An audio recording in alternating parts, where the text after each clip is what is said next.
ಅಬಕಾರಿ ಡಿಸಿ ಜಗದೀಶ್ ನಾಯಕ ಸಚಿವರಿಗೆ ಮತ್ತು ಅವರ ಮಗನಿಗೆ ಕೊಡಬೇಕು ಅಂತ ಹೇಳಿ ಲಂಚವನ್ನ ಲಕ್ಷ್ಮೀನಾರಾಯಣ್ ಅನ್ನುವಂಥವರ ಬಳಿ ಡಿಮ್ಯಾಂಡ್ ಅನ್ನ ಇಟ್ಟಿರ್ತಾರೆ. ಇದಕ್ಕೆ ಸಂಬಂಧಪಟ್ಟಂತ ಆಡಿಯೋ ಇತ್ತೀಚೆಗೆ ವೈರಲ್ ಆಗಿರುತ್ತೆ.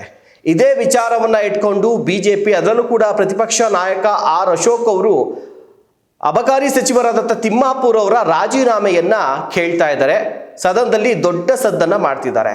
ಸದ್ಯ ಈ ಬಳ್ಳಾರಿಯಲ್ಲಿ ಆಯ್ತಲ್ಲ ಗಲಾಟೆ, ಅವರ ಶಾಸಕ ಯಾರಿದ್ದಾರೆ ಜನಾರ್ದನ್ ರೆಡ್ಡಿ, ಸೊ ಅವರ ಮನೆ ಮೇಲಾದಂಥ ದಾಳಿ, ಭರತ್ ರೆಡ್ಡಿ ಅವರ ಕಡೆಯವರು ಮಾಡಿದಂಥ ದಾಳಿ, ಅದರಲ್ಲಿ ಸತ್ತಂತ ಒಬ್ಬ ಕಾರ್ಯಕರ್ತ, ಈ ಒಂದು ವಿಚಾರ ಇದೆಯಲ್ಲ, ಅದು ಯಾರೇ ಸಾಯ್ಲಿ, ಕಾಂಗ್ರೆಸ್ ಕಾರ್ಯಕರ್ತ ಆಗಿದ್ರು ಕೂಡ ಆತ ಕೂಡ ಒಬ್ಬ ಪ್ರಜೆ, ಇದ್ರ ಬಗ್ಗೆ ಧ್ವನಿ ಎತ್ತಬೇಕಾಗಿತ್ತು, ಇದ್ರ ಬಗ್ಗೆ ಹೆಚ್ಚು ಚರ್ಚೆ ಆಗಬೇಕಾಗಿತ್ತು. ಆದರೆ ಅದನ್ನು ಯಾವುದನ್ನು ಕೂಡ ಇವ್ರು ಕೇಳ್ತಾ ಇಲ್ಲ. ಬದಲಿಗೆ ಈ ಒಂದು ಅಬಕಾರಿ ಇಲಾಖೆಯಲ್ಲಿ ಜಗದೀಶ್ ನಾಯಕ ಮಾತನಾಡಿದಂಥ ಆಡಿಯೋವನ್ನ ಇಟ್ಕೊಂಡು ಅಬಕಾರಿ ಸಚಿವ ಆರ್.ಬಿ. ತಿಮ್ಮಾಪುರ್ ಅವರ ರಾಜೀನಾಮೆಯನ್ನ ಹೆಚ್ಚಾಗಿ ಇದೇ ವಿಚಾರವನ್ನ ಕೇಳ್ತಾ ಇದ್ದಾರೆ. ಸದನದಲ್ಲಿ ಗದ್ದಲ ಕೂಡ ಮಾಡ್ತಾ ಇದ್ದಾರೆ. ಇಲ್ಲಿ ಒಂದಷ್ಟು ಮೆಲುಕನ್ನ ಹಾಕ್ಬೇಕು ನಾವು. ಈ ಹಿಂದೆ ಇದ್ದಂಥ ಬಿಜೆಪಿ ಸರ್ಕಾರದಲ್ಲಿ ಆರ್ ಅಶೋಕ್ ಅವರು ಕಂದಾಯ ಇಲಾಖೆ ಸಚಿವರಾಗಿದ್ರು.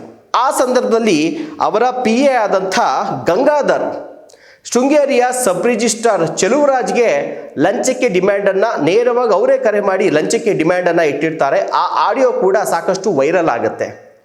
ಇಲ್ಲಿ ಸ್ವತಃ ಅವರ ಜೊತೆಯಲ್ಲಿ 24 ಗಂಟೆ ಇರುವಂತಹ ಅವರ PA ಗಂಗಾಧರೇ ಲಂಚಕ್ಕೆ ಡಿಮ್ಯಾಂಡ್ ಇಟ್ಟಿದ್ರು. ಈ ಕೇಸಲ್ಲಾದರೂ ಆ ಅಧಿಕಾರಿ ಏನು ಸಚಿವರ ಜೊತೆಯಲ್ಲಿ 24 ಗಂಟೆ ಇರಲ್ಲ, PA ಆದವ್ರು 24 ಗಂಟೆ ಇರಲಿಲ್ಲ ಅಂದ್ರೂ ಕೂಡ ಅವರ ಎಲ್ಲ ಕಾರ್ಯವೈಖರಿ ಟೈಮಲ್ಲಿ ರಾತ್ರಿ ಮಲಗೋದ್ರಿಂದ ಬೆಳಗ್ಗೆ ಹೇಳೋದು ಬಿಟ್ಟು ಎಲ್ಲ ಟೈಮಲ್ಲಿ ಜೊತೆ ಇರ್ತಾರೆ. ಆ ಪ್ರಕರಣ ದೊಡ್ಡ ಸದ್ದಾಯಿತು. ಅವಾಗ ಆರ್ ಅಶೋಕ್ ಅವರು ರಾಜೀನಾಮೆಯನ್ನ ಕೊಟ್ರ. ಸ್ವತಃ ಅವ್ರ PAನೇ ಕೇಳಿದ್ದು, ಇಲ್ಲಾರು ಯಾರೋ ಅಧಿಕಾರಿ ಹೇಳಿದ್ದಾರೆ ರಾಜೀನಾಮೆ ಕೊಟ್ರ, ಕೊಡ್ಲಿಲ್ಲ. ಇನ್ನ ಶಶಿಕಲಾ ಜೊಲ್ಲೆ ಅವರ ಮೊಟ್ಟೆ ಪ್ರಕರಣ, ಮೊಟ್ಟೆ ಡೀಲ್, ಖಾಸಗಿ ವಾಹಿನಿ ಒಂದು ಸ್ಟಿಂಗ್ ಮಾಡಿ ಕಂಪ್ಲೀಟಾಗಿ ಅದರ ಸಚಿವರೇ ಎಷ್ಟು ಹಣಕ್ಕೆ ಡಿಮ್ಯಾಂಡ್ ಇಟ್ಟರು ಅನ್ನುವಂಥದ್ದನ್ನ ನೀವೆಲ್ಲವೂ ಕೂಡ ಇಡೀ ರಾಜ್ಯದಾದ್ಯಂತ ನೋಡಿದ್ರ. ಆವಾಗಲೂ ಕೂಡ ಬಿಜೆಪಿ ಏನೂ ಆಗಲೇ ಇಲ್ಲ ಅನ್ನೋಂಥ ರೀತಿಯಲ್ಲಿ ಸುಮ್ಮನಾಗೋಯ್ತು.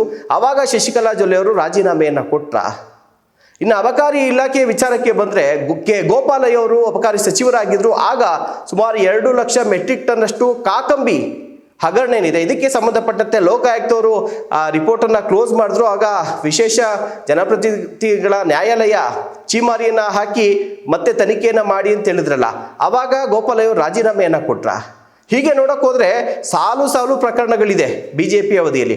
ಆವಾಗ ಸಾಕ್ಷ್ಯಗಳಿದ್ರೂ ಕೂಡ ರಾಜೀನಾಮೆಯನ್ನ ಕೊಡುವಂಥ ಯಾವುದೇ ಮನಸ್ಸನ್ನ ಮಾಡಲಿಲ್ಲ. ಎಲ್ಲವನ್ನ ಕೂಡ ಸಮರ್ಥನೆ ಮಾಡಿಕೊಂಡು ಏನು ಆಗೇ ಇಲ್ಲ ಅನ್ನುವಂಥ ರೀತಿಯಲ್ಲಿ ಬಿಜೆಪಿ ಇತ್ತು. ಅಂತಹ ಪ್ರತಿಪಕ್ಷ ನಾಯಕರಾಗಿರುವಂಥ ಆರ್ ಅಶೋಕ್ ಅವರು ಇವತ್ತು ಮೂರನೇ ವ್ಯಕ್ತಿ ಯಾವುದೋ ಅಧಿಕಾರಿ ಮಾತನಾಡಿರುವಂಥ ಆಡಿಯೋ ಒಂದೇ ಇಟ್ಕೊಂಡು, ಆ ಆಡಿಯೋದಲ್ಲಿ ಎಲ್ಲೂ ಕೂಡ ತಿಮ್ಮಾಪುರ್ ಅವರು ಮಾತಾಡಿಲ್ಲ, ವಿನಯ್ ತಿಮ್ಮಾಪುರ್ ಮಾತಾಡಿಲ್ಲ, ಜೊತೆಗೆ ಯಾವುದೇ ಪತ್ರ ವ್ಯವಹಾರಗಳಿಲ್ಲ, ವಿಡಿಯೋ ಕೂಡ ಇಲ್ಲ. ಇಂಥ ಪ್ರಕರಣದಲ್ಲಿ ರಾಜೀನಾಮೆಯನ್ನು ಬಯಸ್ತಾ ಇದ್ದಾರೆ. ಇದು ಯಾವ ಥರದ ಒಂದು ಅವರ ಮನಸ್ಥಿತಿ ಅಥವಾ ಅವರ ಸಿದ್ಧಾಂತ ಅನ್ನೋದಕ್ಕೆ ಪ್ರಶ್ನೆಯನ್ನು ಮೊದಲೇ ಕೊಡಬೇಕಾಗತ್ತೆ. ಇದು ಎಲ್ಲ ರಾಜಕೀಯ ಪಕ್ಷಗಳು ಇದೇ ರೀತಿಯಾಗಿ ಅವರು ಅಧಿಕಾರ ಇದ್ದಂಥ ಸಂದರ್ಭದಲ್ಲಿ ಏನಾಗುತ್ತೆ, ಏನು ಮಾಡಿದರೆ ಬಿಟ್ಬಿಡ್ತಾರೆ. ನೆಕ್ಸ್ಟ್ ಅವ್ರ ಆಪೋಸಿಷನ್ ಬಂದಾಗ ಏನೇ ಆದರೂ ಕೂಡ ರಾಜೀನಾಮೆಯನ್ನು ಕೇಳ್ತಾರೆ. ಇವೆಲ್ಲವನ್ನ ಕೂಡ ಆರ್.ಬಿ. ತಿಮ್ಮಾಪುರ್ ಅವರ ರಾಜೀನಾಮೆ ಕೇಳೋಕ್ಕಿಂತ ಮುಂಚಿತವಾಗಿ ಆರ್.ಬಿ. ತಿಮ್ಮಾಪುರ್ ಅವ್ರು ಮಾತಾಡಿರುವಂಥದ್ದು, ವಿನಯ್ ತಿಮ್ಮಾಪುರ್ ಮಾತಾಡಿರುವಂಥ ಆಡಿಯೋ, ವಿಡಿಯೋ, ಪತ್ರ ವ್ಯವಹಾರಗಳು ಸೈನ್ ಮಾಡಿರುವಂಥದ್ದು ಏನಾದ್ರು ಇತ್ತು ಅಂತಂದರೆ ಬಹುಶಃ ನಾವು ಕೂಡ ಅವ್ರ ಪರವಾಗಿ ವಹಿಸ್ಕೊಂಡು ಹೋಗ್ತಾ ಇರಲಿಲ್ಲ. ಆದರೆ ಯಾವ ಒಂದು ನೈತಿಕತೆಯನ್ನು ಇಟ್ಕೊಂಡು ಬಿಜೆಪಿ ನಾಯಕರು ಇಷ್ಟು ದೊಡ್ಡ ಮಟ್ಟದಲ್ಲಿ ಆರ್.ಬಿ. ತಿಮ್ಮಾಪುರ್ ಅವರ ರಾಜೀನಾಮೆಯನ್ನು ಕೇಳ್ತಿದ್ದಾರೆ. ಫಸ್ಟು ಅವ್ರ ಸರ್ಕಾರದಲ್ಲಿ ಆಗಿತ್ತಲ್ಲ, ಯಾರ ರಾಜೀನಾಮೆಯನ್ನು ಕೊಟ್ಟರು, ಏನೇನು ಹಗರಣಗಳಾಯಿತು ಅದ್ರ ಬಗ್ಗೆ ಮಾತನಾಡಿ ಬಳಿಕ ತಿಮ್ಮಾಪುರ್ ಅವರ ರಾಜೀನಾಮೆ ಕೇಳೋದ್ರಲ್ಲಿ ಅರ್ಥ ಇದೆ ಅನ್ನುವಂಥದ್ದು ಮೇಲ್ನೋಟಕ್ಕೆ ಜನರಿಗೂ ಕೂಡ ಅನಿಸ್ತಾ ಇದೆ, ನಮಗೂ ಕೂಡ ಅನಿಸ್ತಾ ಇದೆ. ನಮಸ್ಕಾರ.